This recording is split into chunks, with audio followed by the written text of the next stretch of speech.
Hello students.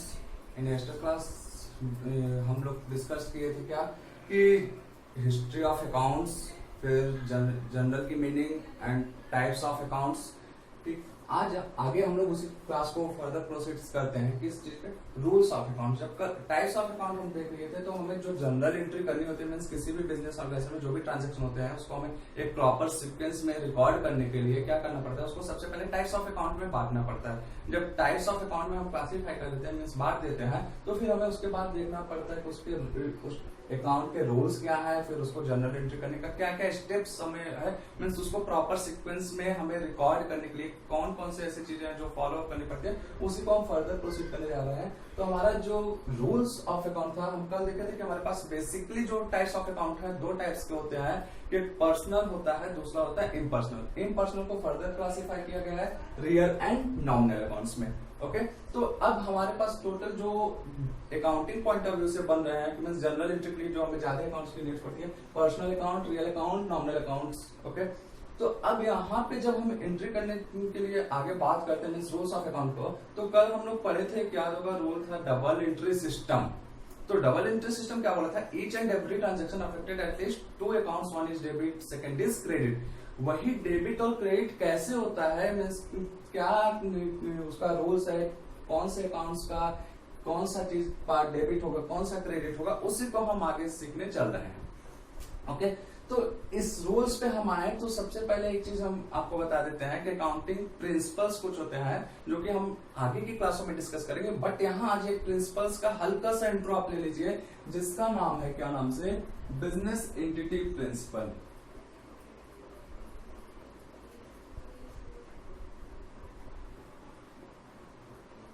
Business entity concept बोल सकते हैं, या इसी का बहुत सारा नाम है कि separate legal entity concept. Okay, तो बिजनेस एंटिटी प्रिंसिपल्स मेरा क्या बोलता है, business and businessman both are different from each other, we record transactions from business point of view.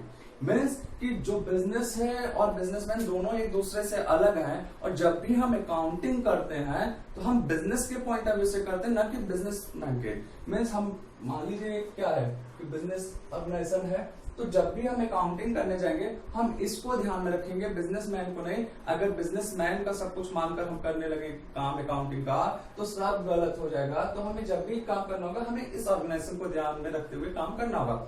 इस कॉन्सेप्ट पे हम आगे बहुत डिटेल में डिस्कस करने वाले हैं जब अकाउंटिंग प्रिंसिपल पे। अभी इतना याद रखिए कि हम मींस जो भी अकाउंटिंग करने जा रहे हैं सब इसके लिए करने जा रहे हैं, तो ज्यादा क्लियरिटी होगी समझने में टॉपिक्स। अब आते हैं rules of account. Personal accounts, personal account का रूल बोलता है debit the receiver, credit the giver. That's means अगर इस कोई भी ऐसा व्यक्ति है जो इस ऑर्गेनाइजेशन से क्या कर रहा है, कुछ रिसीव कर रहा है, तो उसको हम डेबिट करने वाले हैं। या कोई ऐसा व्यक्ति है जो इस ऑर्गेनाइजेशन को कुछ दे रहा है, तो उसको जनरल एंट्री हम क्या करेंगे, क्रेडिट करेंगे। अब ये कैसे होगा, अभी आगे हम एग्जांपल्स लेकर देखते जाएंगे। अभी केवल इतना नहीं कि अगर कुछ भी कोई व्यक्ति मींस पर्सनल अकाउंट का चीज है, यहाँ पे बिजनेस में कुछ दे रहा है तो उसको डेबिट करेंगे, यहाँ से कुछ ले रहा है तो उसको क्या करेंगे, उस व्यक्ति को क्रेडिट करेंगे। रियल अकाउंट, रियल अकाउंट बोलता है debit was coming, credit was goes out. That's means अगर कुछ भी बिजनेस ऑर्गेनाइजेशन में रियल अकाउंट से रिलेटेड चीज आएगी तो डेबिट करेंगे, और कोई भी आइटम ऐसा जो रियल अकाउंट से रिलेटेड है जा रहा है तो उसको हम क्रेडिट करेंगे।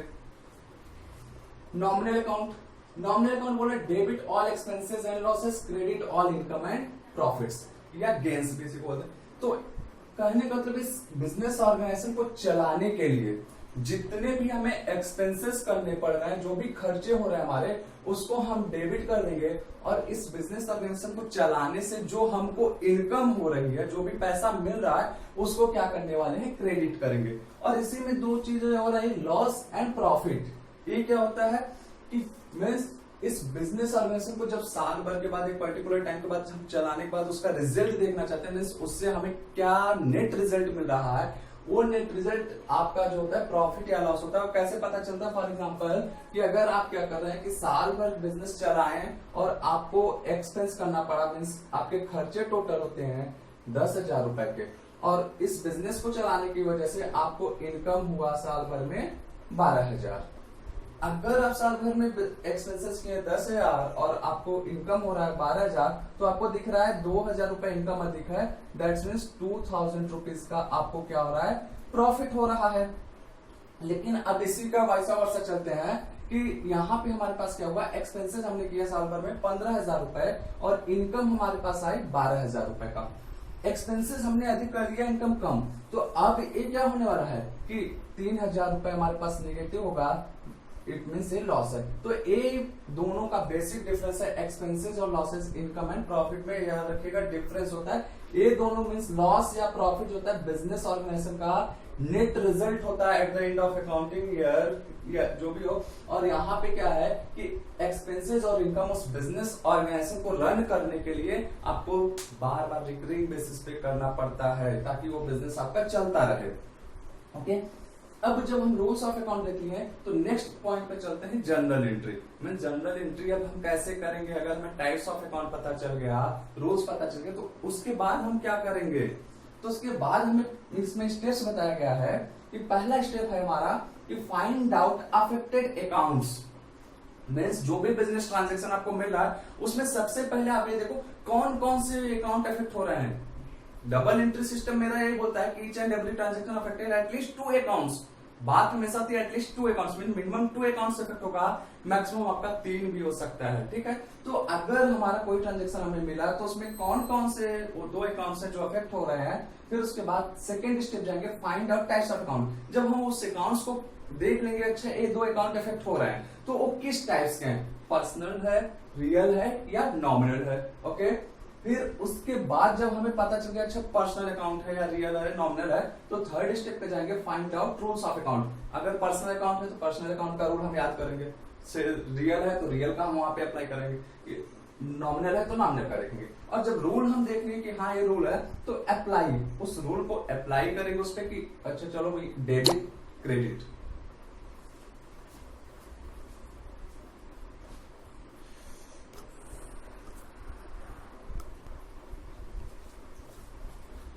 सॉरी थोड़ा टेक्निकल एरर था। तो हम बात कर रहे थे कि रूल्स ऑफ अकाउंट्स की, जब हम रूल्स ऑफ अकाउंट्स पे जाएंगे तो यहाँ पे देख लेंगे डेबिट मींस पर्सनल अकाउंट का डेबिट रिसीवर क्रेडिट गिवर जो भी होगा रियल या नॉमिनल का, तो हम उसको देखते हुए आगे बात करेंगे। फिर नेक्स्ट हमारा फिफ्थ स्टेप है apply the rules of account means sorry fifth आपका है make your general entry. Means अब हम अपनी जनरल एंट्री कर सकते हैं, जब अप्लाई कर देंगे रूल्स को तो हम अपनी जनरल एंट्री अब कर सकते हैं। तो अब इसी चीज को समझने के लिए जरा भी कंफ्यूज मत होइए, एक छोटा सा एग्जांपल हम लेते हैं। हम 1 बाय 1 आपकी हर जनरल एंट्री का कॉन्सेप्ट क्लियर कराएंगे, सेपरेट सारे एंट्री को। अभी इस चीज को समझने के लिए एक छोटा सा एग्जांपल सिर्फ हम लेते हैं। वो क्या है, फॉर एग्जांपल कोई बिजनेस ऑर्गेनाइजेशन में क्या किया जाता है, बिल्डिंग परचेज फॉर कैश। अब यहाँ पे बिल्डिंग कौन परचेज कर रहा है, क्या कर रहा है, केवल हमें इतना ध्यान देना कि building purchase for cash means पैसे देकर एक बिल्डिंग को खरीदा गया है। तो इसको हम देखते हैं। तो डबल एंट्री सिस्टम का रूल मेरा बोला कि हर ट्रांजेक्शन 2 अकाउंट इफेक्ट करेगा। तो अब हम यहाँ देखते हैं वो कौन कौन से 2 अकाउंट्स हैं। पहला मेरा यहाँ दिखेगा बिल्डिंग, दूसरा है कैश। धीरे धीरे आप लोग को समझ में आ जाएगा कि कैसे देखा जाएगा कि कौन सा अकाउंट इफेक्ट हो रहा है 1 बाय 1 जब हम जनरल एंट्री क्लियर करेंगे। यहाँ पे बिल्डिंग हुआ, कैश हुआ, मींस हमें पता चल गया कौन कौन से अकाउंट इफेक्ट हो रहा है। फाइंड आउट अफेक्टेड अकाउंट्स हम देखेंगे, building accounts, cash account. Okay, दूसरा स्टेप बोला मेरा find out types of account means एक पर्सनल अकाउंट है, रियल अकाउंट है या नॉमिनल। अब हम बात अगर करें पर्सनल अकाउंट का, तो पर्सनल अकाउंट की डिफिनेशन में हमें बताया गया है कि पर्सनल अकाउंट्स में आते हैं जो पर्सन से रिलेटेड हो, मींस नेचुरल पर्सनल आपका हो या आर्टिफिशियल या रिप्रेजेंटेटिव। क्या बिल्डिंग किसी व्यक्ति का नाम है ना, क्या कैश किसी व्यक्ति का नाम ना, मींस ये मेरा पर्सनल अकाउंट तो नहीं होने वाला है। आते हैं रियल अकाउंट्स में। रियल अकाउंट में बात आई थी टेंजिबल इनटेंजिबल रियल अकाउंट्स की। तो अब बात करें क्या बिल्डिंग को हम देख सकते हैं, हाँ टच कर सकते हैं, हाँ फिजिकली, हाँ। तो ये मेरा सीधे से हुआ रियल अकाउंट्स। दूसरा है मेरा कैश। कैश को क्या आप देख सकते हैं, टच कर सकते हैं, हाँ भाई पैसा को हम हाथ में ले सकते हैं, दिखता है, फिजिकल एग्जिस्टेंस होता है। तो ये भी मेरा क्या हुआ रियल अकाउंट्स। अब जब हमें यहाँ पे मिल गया दोनों, तो हम इस अकाउंट पे तो जाने वाले हैं, नॉमिनल को हमें नहीं चेक करना है, हमारा दोनों मिल गया, ये दोनों ही मेरे रियल अकाउंट्स है। ये बड़ी अच्छी बात है, आपका काम आसान हो गया। Find out rules of account. Real account जब दोनों है तो रियल अकाउंट का रूल क्या बोला है, debit what's come in, credit what's goes out. That's means debit what's come in, credit what goes out. तो अब क्या हुआ, जब बिल्डिंग आप खरीद लेंगे तो बिल्डिंग आपको मिल जाएगी, पैसा आपके पास से जाएगा, मीन्स डेबिट व्हाट्स कम इन। तो ये लो, बिल्डिंग खरीद रहे हैं तो बिल्डिंग आएगी, डेबिट हो जाएगा, और कैश हमारे पास से चला गया, क्या हुआ, क्रेडिट हो जाएगा।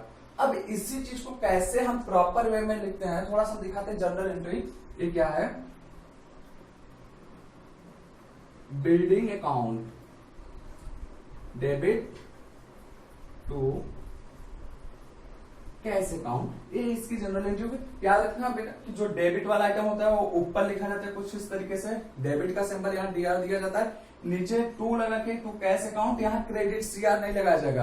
ये टू ही इसको सिंबॉलिक वे में क्या कर रहा है, डिफाइन कर रहा है कि ये क्रेडिट है, और थोड़ा सा इधर स्पेस देते हैं। अभी आगे जब हम पूरा फॉर्मेट बना के, कल हम जनरल एंट्री का फॉर्मेट भी बताए थे, तो उस फॉर्मेट में जनरल एंट्री को हम प्रॉपर सीक्वेंस में कैसे करेंगे वो हम देख लेंगे। अभी क्या हुआ कि हमें इस स्टेप्स को क्लियर करने के लिए एक छोटा सा एग्जांपल लिए कि जो ये है कि बिल्डिंग परचेज फॉर कैश, तो हमने क्या किया, पहले इसमें देखा कि कौन सा अकाउंट इफेक्ट हुआ, एक बिल्डिंग दिखा हमें, दूसरा कैश दिखा।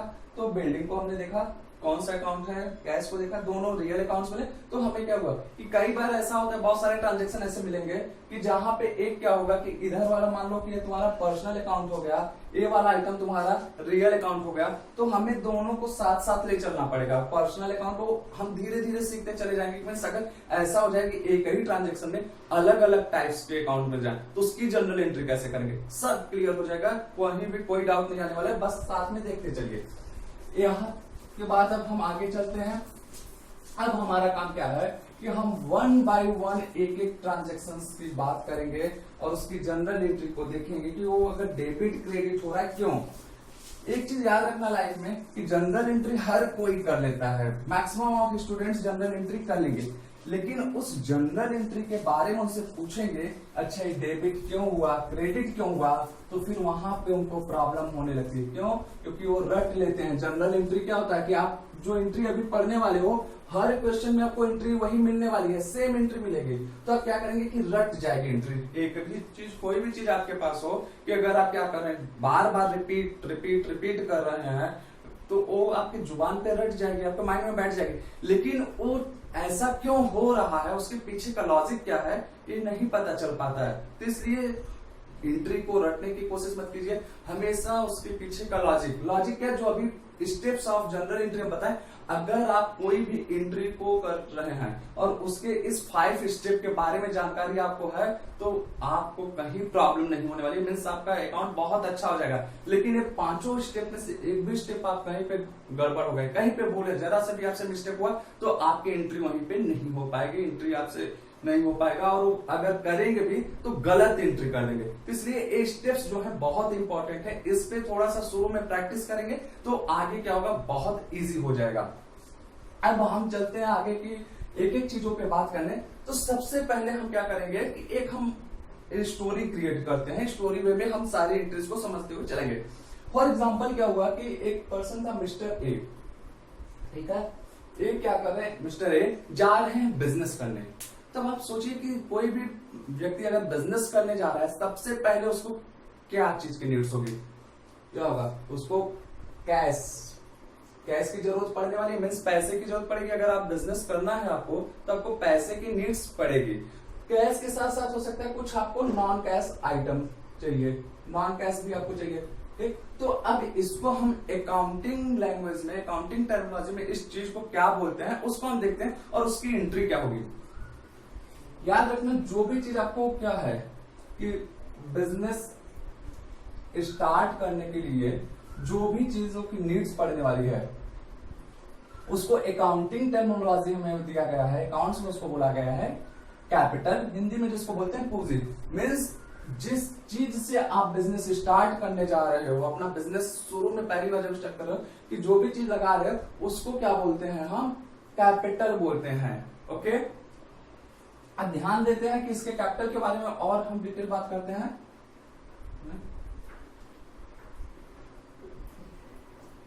कैपिटल, अब एक कैपिटल बेसिकली ला कौन रहा है? Mister A. मिस्टर ए जब कैपिटल ला रहे हैं तो अगर हम क्या करें, इस कैपिटल के बारे में और डिटेल में जाए तो इन्होंने क्या किया कि हमने बोला कि नॉन कैश प्लस कैश दोनों आइटम ला सकते हैं। नॉन कैश आइटम में क्या हो सकता है, जैसे कि उनके पास एक घर था, बिल्ड, अगर आप बिजनेस करने जा रहे हो तो आपको कोई प्रॉपर वे में दुकान वगैरह खोल रहे हो या कुछ भी बिजनेस करने जा रहे हो तो आपको प्रॉपर प्लेस चाहिए, उनके पास वो प्लेस अवेलेबल था। फिर आपको फर्नीचर वगैरह की नीड्स पड़ती है तो फर्नीचर भी उनके पास था, तो वो नॉन कैश आइटम हो गया। प्लस साथ में जो उनके पास पैसा था पैसा भी लगा रहे थे, नॉन कैश आइटम है, सॉरी एक कैश आइटम है। तो अब यहाँ पे हम बात करने चले कि अब थोड़ा सा कि अगर हम ये बोले कि कैपिटल क्या होता है, कैपिटल की डेफिनेशन आपसे कोई पूछ ले, means capital refers to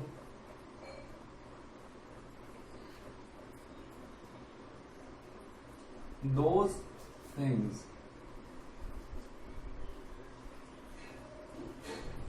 which a businessman needs to start his business। Means हम कॉमन लैंग्वेज में बोले तो कैपिटल क्या है, वो सारी चीजें कैपिटल है जिसको एक बिजनेसमैन की जरूरत पड़ती है अपने बिजनेस को स्टार्ट करने के लिए। अब हम क्या बोले कि यहाँ पे बताया था अभी कि business entity concept. Business entity concept क्या बोलता है कि हम जब भी कोई भी अकाउंटिंग का काम करेंगे, मीन्स जनरल एंट्री वगैरह करेंगे, वो हम बिजनेस के लिए करते हैं ना कि बिजनेसमैन के लिए। तो जैसे ही कैपिटल क्या होगा कि इस बिजनेस ऑर्गेनाइजेशन में क्या हो रहा है कि यहाँ पे फॉर एग्जांपल ये हम बताए थे बिजनेस एंटिटी है, एक कैपिटल यहाँ पे जाएगी तो तुरंत हमें इस कैपिटल के लिए जनरल एंट्री करनी पड़ेगी। तो अगर इसकी एंट्री हम करने जाए तो इसके लिए हमें जैसे ट्रांजेक्शन वे में क्या मिलेगा, हमें हम देखते हैं बिजनेस स्टार्टेड विथ कैश। अभी हम केवल कैश की बात करते हैं, नॉन कैश आइटम की बात नहीं कर रहे हैं। अगर हम बिजनेस को स्टार्ट करने जा रहे हैं कैश के साथ, तो अब यहाँ पे हमें इसकी जनरल एंट्री करनी है। तो जनरल एंट्री करने के लिए क्या होगा कि हमें देखना पड़ेगा, स्टेप ऑफ अकाउंट में जाएंगे कौन कौन से अकाउंट इससे अफेक्ट हुए हैं। तो हम देखते हैं दो अकाउंट हमें डबल एंट्री सिस्टम यही बोलता है। तो पहला तो देखिए हमें यहाँ दिख गया कैश, लीजिए तो ये हुआ मेरा कैश अकाउंट। दूसरा क्या है कि बिजनेस स्टार्ट कर रहे हैं तो हम यहां बताएं कि जिस चीज से बिजनेस स्टार्ट करते हैं उसको हम बोलते हैं कैपिटल। तो ये हुआ मेरा कैपिटल अकाउंट्स। पहला स्टेप ये बोला था कि हमें अकाउंट्स देखना कौन कौन से अकाउंट इफेक्ट हुआ। फिर टाइप्स, अब कैश के बारे में अभी आज थोड़ी देर पहले हमने यहाँ पे बात किया था कैश अकाउंट क्या है, रियल अकाउंट, क्योंकि ये किसी का नाम नहीं है, ठीक है, इसका फिजिकल एग्जिस्टेंस होता है, इसको टच कर सकते हैं, तो हम क्या बोल रहे हैं, ये रियल अकाउंट हो गया। अब आते हैं कैपिटल पे। क्या कैपिटल पे बात करें तो एक कैपिटल कौन लगाया यहाँ पे, मिस्टर ए। और मिस्टर ए को यहाँ क्या कर रहा है, एक कैपिटल डिनोट कर रहा है कि पैसा मिस्टर ए बिजनेस ऑर्गेनाइजेशन को क्या किया दिया है। दैट्स मीन्स एक कैपिटल हमारा क्या होने वाला है कि पर्सनल अकाउंट होगा। पर्सनल अकाउंट में भी अगर हम बात करें और डिटेल में तो ए मेरा कौन सा पर्सनल अकाउंट है, रिप्रेजेंटेटिव पर्सनल अकाउंट। क्यों, क्योंकि एक कैपिटल क्या कर रहा है, मिस्टर ए को रिप्रेजेंट कर रहा है। मिस्टर ए का नाम हम यहाँ नहीं लिखा है, डायरेक्ट हम क्या किए कैपिटल। यहाँ पे क्या होता है कि जब भी कोई चीज बिजनेसमैन, कभी भी नाम नहीं लिखा जाएगा उसका कि अगर कुछ भी बिजनेस में लगा रहा है, बिजनेस से कुछ ले रहा है, तो वहां पे उस बिजनेसमैन का पर्सनली नाम नहीं लिखा जाता है, ठीक है। लेकिन यहाँ पे इनडायरेक्ट वे में कौन हो आ रहा है, बिजनेसमैन की बात हो रही है। तो ये क्या हुआ कि कैपिटल हमें डिनोट कर रहे हैं बिजनेसमैन को, तो मेरा रिप्रेजेंटेटिव पर्सनल अकाउंट हुआ। अब बात करें, देखिए हमारे पास थोड़ा सा क्रिटिकल हुआ क्या कि रियल अकाउंट इधर पर्सनल, कोई दिक्कत नहीं, हम इसको भी कर जाएंगे। तो कैश पे अगर हम जाए, रियल अकाउंट का रूल क्या था, debit what comes in, credit what goes out, and personal account का रूल है debit the receiver, credit the giver। अगर हम ध्यान से देखें तो रियल अकाउंट बोला debit was come in, credit was गोड आउट। तो यहाँ पे क्या हो रहा है, एक कैपिटल बिजनेस ऑर्गेनाइजेशन में जारी, मींस अगर एक कैश ही लेकर आया तो एक कैश क्या हो रहा है कि यहाँ पे बिजनेस ऑर्गेनाइजेशन में आ रहा है, तो मेरा कैश क्या होने वाला है, डेबिट होने वाला है। इस पे आते हैं, debit the receiver credit the giver. एक कैपिटल जो है बिजनेसमैन ने क्या किया कि बिजनेस ऑर्गेनाइजेशन से लिया है कि दिया है, मीन्स क्या रिसीवर है कि गिवर। ध्यान देखेंगे क्या कर, कैपिटल को बिजनेस में ले जा रहा है, एक गिवर है। तो कहने का मतलब ये मेरा हुआ कि यहाँ पे क्रेडिट होने वाला है।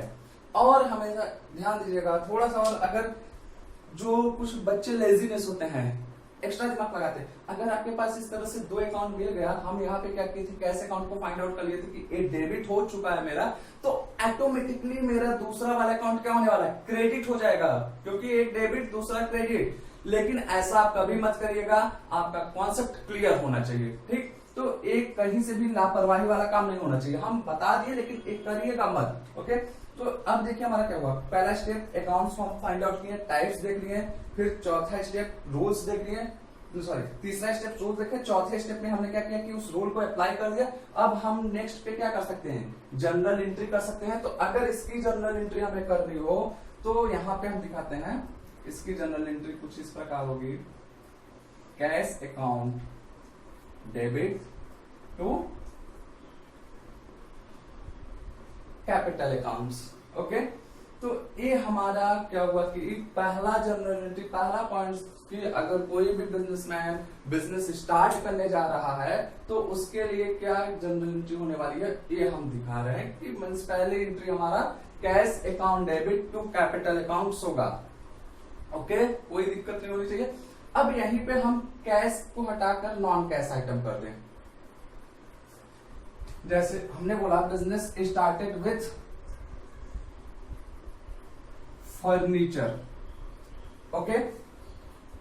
अब यहां पे फिर से आते हैं कि यहां पे हम अगर फाइंड आउट करें कि कौन कौन से अकाउंट अफेक्ट होने वाले हैं, तो ध्यान दीजिएगा पहला मेरा क्या होने वाला है, कैश अकाउंट, कोई कौन दिक्कत नहीं होना चाहिए। फिर दूसरा मेरा क्या होने वाला है,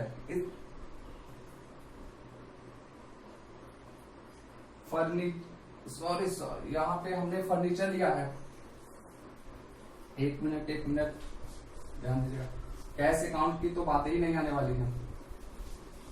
वो कैश अकाउंट तब आएगा बेटा कि जब कैश और नॉन कैश दोनों आइटम्स आ जाएंगे। यहाँ पे फर्नीचर की बात जब हो रही है तो पहला अकाउंट मेरा क्या होगा, फर्नीचर अकाउंट होगा, और दूसरा अकाउंट मेरा क्या होने वाला है, कैपिटल अकाउंट्स। तो फर्नीचर पे हम स्टेप्स पे फिर से आगे जाएंगे, क्या होने वाला कि जनरल एंट्री के स्टेप्स को अगर देखें ध्यान से, कि पहला स्टेप क्या बोला था, फाइंड आउट अकाउंट्स, कौन कौन से अकाउंट अफेक्ट हो रहा है। फर्नीचर पे बात करते हैं, फर्नीचर को क्या कर सकते हो आप, देख सकते हो, ठीक है, फिजिकल एग्जिस्टेंस है। तो मीन्स ये मेरा रियल अकाउंट्स होगा, और रियल अकाउंट्स अगर है तो इसका रोल हम देखेंगे, debit what comes in, credit what goes out, okay. और यहाँ कैपिटल के बारे में तो हम देख ही चुके हैं, ये एज इट इज रहेगा, क्योंकि जिस चीज से हम बिजनेस स्टार्ट करते हैं वो मेरा कैपिटल कहलाता है। तो जब एक डेबिट वर्ड कम है तो फर्नीचर क्या हो रहा है, बिजनेस ऑर्गेनाइजेशन में आ रहा है, तो दैट्स मींस ये मेरा डेबिट होने वाला है, और कैपिटल क्रेडिट होगा। एक ये भी ध्यान देना कि कैपिटल अकाउंट्स मैक्सिमम केस में क्रेडिट होगा, हम ये कह सकते हैं capital account always credit, okay. अब इसकी जनरल एंट्री हमें करनी हो तो furniture account debit to capital account, ये हमारा दूसरा जनरल एंट्री हो गया। पहला क्या था, कैश आइटम, दूसरा नॉन कैश, जिससे हम क्या कर रहे हैं कि बिजनेस स्टार्ट कर रहे हैं। तो बेटा आज के लिए हम इस दो टॉपिक पे ही बात करने वाले हैं, दो जनरल एंट्री पे बात करेंगे। अब कल की क्लास में हम और सारे बात करेंगे, मीन्स जैसे कि बिजनेस हम कर रहे हैं तो जो सामान खरीदते हैं वो क्या होगा, खर्चे की एंट्री कैसे होगी, इनकम की एंट्री क्या होगी, मीन्स अभी अब हम धीरे धीरे वन बाय वन बिजनेस में जो भी काम होने वाले हैं उसकी जनरल एंट्री सीखने जा रहे हैं। तो आज के लिए यहाँ पे हम वाइंड अप करते हैं, और कल मिलेंगे तो इसको फर्दर प्रोसीड करेंगे। आपका काम क्या है कि पिछले क्लास का रिवीजन करते हुए आज की क्लास को करेंगे कि रेगुलर बेसिस पे रिवाइज करिए, क्योंकि अभी आप लोग के लिए नया टॉपिक है, एकदम से नया है। तो इससे जब जितनी बार रिवीजन करेंगे आपका क्लियर होगा। फिर से हम वही काम बोलेंगे जो लास्ट क्लास में बोले थे कि आप एग्जाम्पल्स याद करना शुरू कर दीजिए। Means personal, real, nominal. देख रहे हैं क्या हो रहा है यहाँ पे हमारे पास जो भी ट्रांजेक्शन आ रहा है तो हमें अकाउंट्स देखने पड़ रहा है कि इसमें कौन कौन से अकाउंट इफेक्ट हैं और फिर टाइप्स देखना पड़ रहा है। जब तक हमें एग्जांपल्स नहीं याद होंगे तब तक हम, अब फर्नीचर मान लीजिए हम देख लिए लेकिन हमें रियल अकाउंट के एग्जांपल्स ही नहीं याद है, तो क्या इस फर्नीचर को हम याद कर पाएंगे कि रियल अकाउंट है? कैपिटल को हम जान पाएंगे? तो इसलिए हर अकाउंट्स की क्या करिए कि आप जितना अधिक से अधिक एग्जांपल हो सके याद कर लीजिए। उससे क्या होगा कि आपका अकाउंट्स इजी हो जाएगा, जनरल एंट्री एकदम इजी हो जाएगी। ठीक, तो आज के लिए यहीं पे क्लास बंद करते हैं। Good luck.